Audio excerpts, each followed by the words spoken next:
This is the official tier list for Super Smash Bros. Ultimate. There are a couple of things about it I think are weird, but overall I think it's a pretty good one and leaves a lot to be discussed. Now, you hear a lot of discussion about the top tiers and some of the mid tiers, but something that doesn't really get talked about much is what separates the 10 low tiers from the rest of the cast, when most of them don't have strengths that are pretty obvious. Except for one, the most obscure of the obscure off-meta characters you've probably never played except as joking casuals. And I'm talking about my co-main, Mii Swordfighter. So why do I say this strengths are unobvious? Well, take a look at the other characters. Fishing rod, decent aerials and combos, tons of armor, plenty of kill power, great projectiles, twinkle toes aerials, committal but strong specials, one of the most brain-dead spammable kits in the game with kill potential to spare, neutral beam McGee, power and combos along with Mario Cape, Gordo and trapping along with solid aerials, punchy boy, and great aerials and power. If you play the game long enough, you know their strengths well because they're simple and often the only things they have going for them. On the other hand, Mii Swordfighter is a little more nuanced. The tilts are like a 7 out of 10, useful in the right scenarios but often fall in some way or another. Not well off out of shield, but there's a slow, mediocre grab and tilts aren't always fast enough to justify holding your ground. Don't even get me started on the smash attacks. Many of the specials are give and take, with them having good upsides, but enough downside to make the specials probably the hardest to choose out of any of the Miis. Both equally good and equally bad at the same time somehow.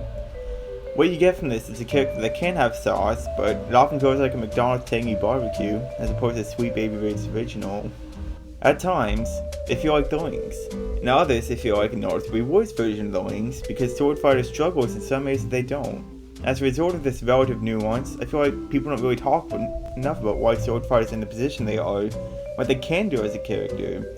So as someone with some experience in the character competitively, I want to go over the moves, different sets, and some basic combos and strings you can do if you're trying to learn with this character.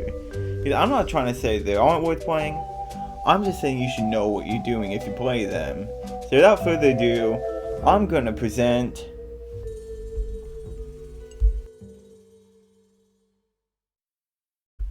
From my experience, down tilt and up tilt are the go-tos for close range ground moves. Down tilt is frame 5, surprisingly disjointed, confirms in the forwarder, and isn't too laggy if you miss it. Up tilt is a little slower, coming on a frame 8 with the hit going furthest back hitting on frame 12. But at low to mid percent it can confirm the aerials, which is also nice. Grab is whatever, only covering exactly as much as you expect visually, but at least you get down throw from it, which is a great combo tool until your opponent gets a high percent, being able to lead in the forward or up it depending on DI. And I guess to finish off the tilts, forward tilt isn't a bad move at all, coming out decently fast and doing good damage, but it has a really hard time killing, which to me feels like its intended purpose. Swordfighter Zeros are actually pretty good overall. Forward feels like the most useful one, doing 11%, leading into horizontal combos while also being able to kill off stage and being able to confirm the up smash or forward smash if you hit it right, but unfortunately it suffers from being an inconsistent multi-hit sometimes, like this. Neutral is okay, being pretty active while not hindering your air movement, essentially turning yourself into a mobile hitbox, and it can also really detect chases if it sends your opponent to tumble. Down air is interesting. It's a decent move to land with because it's basically an active hitbox directly underneath him. At the landing hitbox, it's actually smaller than you'd expect. Dang. You can also use it off stage to try and gimp your opponent, but it doesn't have a spike, so you can easily save your opponent by trying to recover. Because you have to go deep for the kill, you can also accidentally kill yourself in the process by fast falling too far. Back air isn't like cloud back air good, though what move in this game is, but honestly it's a pretty nice one, coming on frame 10, doing some nice damage and killing a decent percentage for a character. However, your best kill move is his up air, which can be confirmed by grab, down tilt, tornado, all depending on DI and setup. Even outside of killing though, just as good damage, you can potentially juggle your opponent with it to rack up some quick damage. The only real issue with the aerials is that they just feel kind of slow. I could just be biased because my other main is Incineroar who are super fast aerials, but none of them feel that good out of shield or when you have to scrap with your opponent. Speaking of out of shield, the fastest move Swordfighter has by default is up smash, which has a hitbox in frame 11 on the ground, right in front of him. Stone Scabbard is frame 8 and also arguably the best up B he has, but it's also committal and maybe you don't want to use that up B on your Swordfighter. Frame 11 is kind of rough compared to other characters, with most of them having something good within single digits. Again, compare this to Incineroar, who has a frame 8 neutral out of shield, and does great damage and hit to a wide area. I guess it could be worse, but suffice it to say that Swordfighter has a really hard time safely getting out shield and pressured. And to finish off the normals, Swordfighter smash attacks are not that good. Up smash, for all the time to make jokes about by calling it the worst move in the game, isn't that bad, all things considered. Sure, having the main hitboxes be on frames 14-15 and 21-22 is kind of rough. Sure, multi-hits in Smash are generally pretty janky unless you're Palutena. And sure, that's an awful blind spot in the back, but it kills at a reasonable percent and you can definitely catch someone deal with it, so it's not that bad. Void Smash is probably the next best out of them, coming out on frame 15 and killing at about what you'd expect the Smash attack to, and there's also somewhat inconsistent confirming to it using lightning forward air, so it's definitely one of the better kill moves. The real loser though is downward smash. I never use that move, and the very Swordfighter gameplay I see outside of myself also doesn't include this move. I can't really say why it's bad, it just kind of is. Now the main problem area is up here. All of this going on up here is what's causing me the most physical discomfort. It's like a visceral reaction of discontent coming from this area. This area is not good either. I hate this, but I'm mainly worried about this. So for the actually hard part of the analysis, I get to talk about 12 special moves because, well, that's how many the Miis have, or at least how many they get to choose from. I don't really have a lot to say with some of them because they're just bad, but they generally have 2 per special that are worth talking about, so I'll just talk about them all here. Let's start with neutral specials. Gale Strike is a pretty great move, all things considered. It comes out on frame 20 and has a decent amount of analog, but that's made up for some amazing traits, such as being active for almost a full second, being an incredible confirmed tool for forward air up air, and being able to 2-frame. Also, it's a property where projectiles and attacks can't stop it, with the only ways to bypass it being dodge, shield, or reflect. Basically, the opponent is forced to play around it if you throw it at them right, which isn't hard to do. Next up is Shuriken of Light, which is a fast shuriken thrown on frame 13 doing 2 to 6.5% depending on how long the move has been out, with later hits doing more damage. It's nice for zoning and it's probably good for closing the gap, but I don't really use it over Gale Strike most of the time. Finally, Blowing Blade. Sure is a move. On the one hand, it actually dishes out good damage, it can even kill pretty early, but on the other, it's pretty slow, only works over a small range, and leaves you very vulnerable. It can be a fun move to throw out if you have some kind of read, but I wouldn't recommend this move at all competitively, because you're missing out on using much more consistent moves. Gale Strike is my preferred neutral special, but Shuriken also sees competitive use and is honestly probably the better one overall. Next up is the side specials. Chakram is an incredible and versatile projectile, and it's put in 2 forms, the tilt throw and the smash throw. Tilt Chakram is a slow throw in front of you that just lingers in the air. It's a super active multi-hit, allowing for confirms in pretty much wherever you want so long as it hits right. But I like grabbing it going for a kill move. Smash Chakram is thrown out quickly and only hits once, either doing nice chip damage or being used at the end of an early percent combo to rack up a little more damage. Both of them can be angled by adjusting the joystick, but be careful about throwing them down on the ground because they'll just uselessly bounce off and disappear. Unlike the Link's Boomerang, which gets to bounce because he's a good character. Again, it's a great move, even if it's frame 18. Gale Stab is pretty good too, being a sideways thrust attack like Ike's, where you can charge it up for more distance before it puts in special fall. What differentiates though is that it doesn't have as much end lag, but you don't lose special fall after hitting an opponent. Give and take for sure, but this is definitely a good and viable move. Finally, everyone is it's just a joke. It can do some decent damage and kills while being active, but it has very little utility, makes you very vulnerable after your opponent just shields the move. It's also pretty slow and telegraphed. Again, it's a fun move, but competitively it's just a worse Gale Stab in every way other than maybe its active frames. I tend to use Shotgun for its versatility, but Gale Stab is a solid option as well. Next, we got down specials. You know how Mario has the cape and it's a good reflector that also turns enemies around? Yeah, Swordfighter has that, but Reversal Slash lasts 20 frames, starts on frame 5, and also reverses characters while not having much end lag. Deflections are already pretty decent moves in general, but that's just crazy. Power Thrust is also an interesting move. Thrust moves like Falcon Kick or the Warlock Slide thing definitely have their uses, but they also have significant flaws that make their use a little more limited than you expect, and Power Thrust is no exception. It definitely has power in it, and by that it does good damage and shield damage, and it can just kill a decent percent. Also like them, the aerial version takes a steep angle downwards, which can be bad if you randomly use it off stage, but you can also use it to mix up your recovery. Again, moves like this are flawed, but Swordfighter is one of those characters that definitely benefits from having a move like this, whether for movement or as a kill move, so overall I think it's a pretty good move for the character. Finally, Blade Counter. Counters are inherently situational, so why would you use one of the characters that lets you choose your specials? There's also a counter Mii Swordfighter not used, except their counter is at least really strong. Just don't use this move, especially when you already have 2 decent down specials. Reversal Slash is the best of the 3 and my go-to for casual Mii setups, but I go for Power Thrust for competitive setups, just as a personal preference. And finally, arguably the best for last, we have Up Special. Stone Scabbard is up first, and it gives a lot of vertical recovery with a relatively small hitbox, making it probably the best recovery to use if you're going for kills using down air. It's also the fastest move out of shield, giving him intangibility on frame 5, and if you hit the landing hitbox it can potentially lead to kills. However, it doesn't provide much horizontal recovery, so that paired with Swordfighter's rough airspeed can make its recovery pretty exploitable. Hero Spin is interesting. It's like Link's Up Special, where it has a grounded form that does big damage and potentially kills, while also having an aerial form where the last hit kills. I don't know for sure how strong the grounded form is, but the aerial form is great for getting kills, especially if you use it with Gale Strike for an easy confirm. The main issue with it is its lack of vertical height, meaning it isn't that good as an actual recovery move.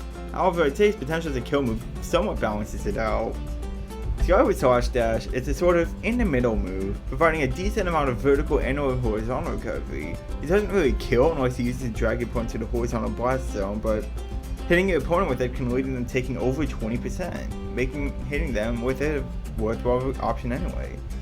It also has some significant downsides, such as having no aerial drift after using the move vertically, having no intangibility, and a hitbox that doesn't ward off as much as it should, and being a pretty likely move if your opponent shields it. It's kind of a dumb move and probably the worst out of the 3 because the main use of the others is really good, but I use it anyway because the damage is nice and I think it's the best of the actual recovery options.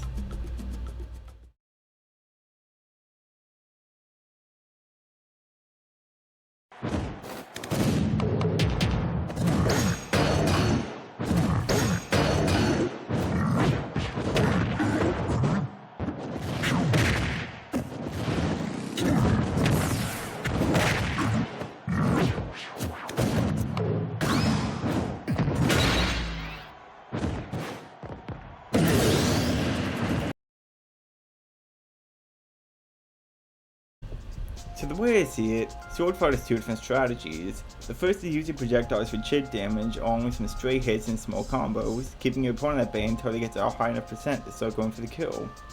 The second is to be more aggressive, getting big combos and trying to push your advantage so your opponent second guesses their defense, giving the opportunity to get more damage and kills. Each of these can use different special sets, and what you use for your set will probably depend on how much you need to commit to either one, or how much you tend to.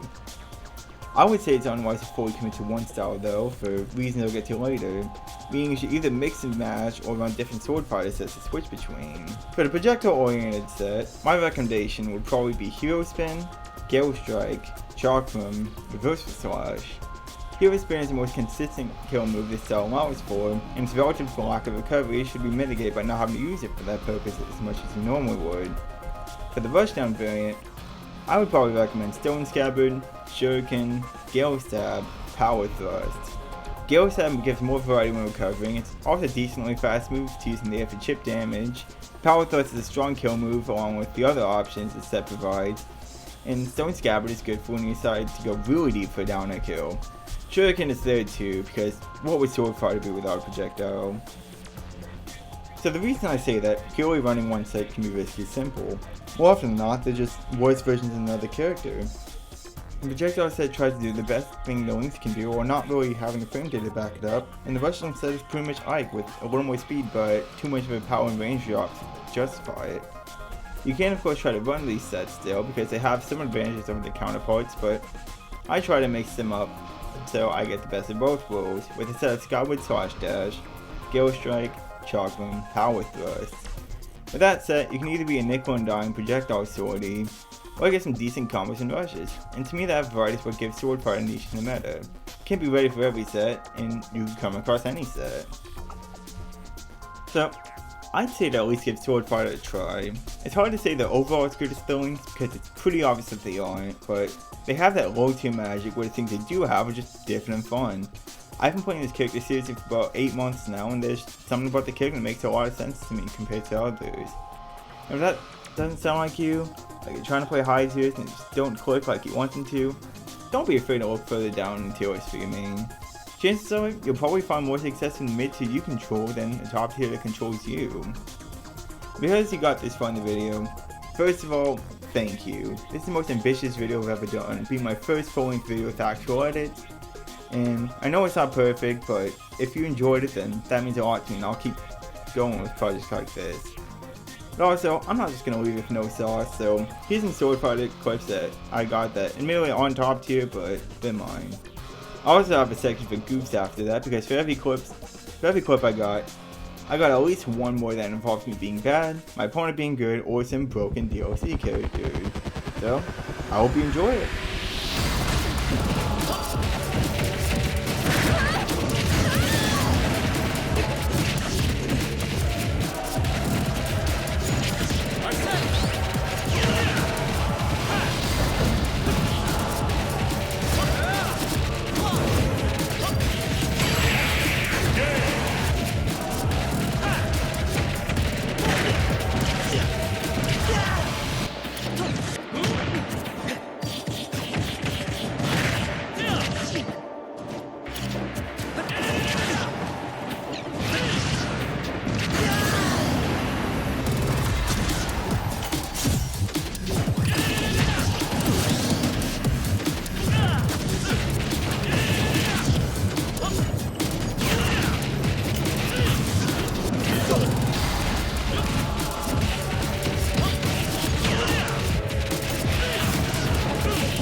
The dust!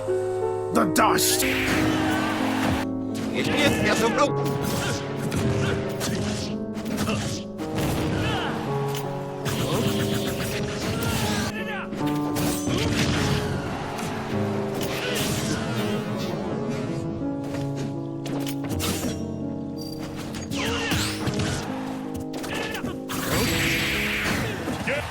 その痛みで私を思い出せ。